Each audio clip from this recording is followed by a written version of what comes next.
തെരഞ്ഞെടുപ്പ് പ്രചാരണം ഊർജിതം. കുടുംബയോഗങ്ങളും മണ്ഡലം പര്യടനങ്ങളുമായി സ്ഥാനാർത്ഥികൾ. ജമാഅത്തെ ഇസ്ലാമി പിന്തുണ വാങ്ങാനുള്ള UDF തീരുമാനത്തിനെതിരെ കത്തോലിക്ക കോൺഗ്രസ്. നിലമ്പൂരിൽ പ്രത്യേക രാഷ്ട്രീയ നിലപാടില്ലെന്ന് ഓർത്തഡോക്സ് സഭ. കൊച്ചി കപ്പൽ അപകടത്തിൽ പോലീസ് കേസെടുത്തു. മനുഷ്യജീവൻ അപകടമുണ്ടാക്കുന്ന വിധത്തിൽ കപ്പൽ കൈകാര്യം ചെയ്തെന്ന് FIR. MSC എൽസ 3 കപ്പൽ 1-ാം പ്രതി. കേസെടുത്തത് fort Kochi coastal police.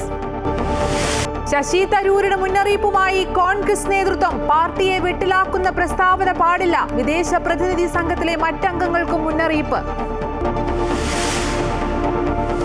Exalogic benami company അല്ലെന്ന് ഹൈക്കോടതിയിൽ വീണ വിജയൻ. തന്നെ പ്രതിയാക്കുന്നത് മുഖ്യമന്ത്രിയുടെ മകളായതിനാൽ പൊതുതാൽപര്യ ഹർജി മോശക്കാരിയായി ചിത്രീകരിക്കാനെന്നും സത്യവാങ്മൂലം.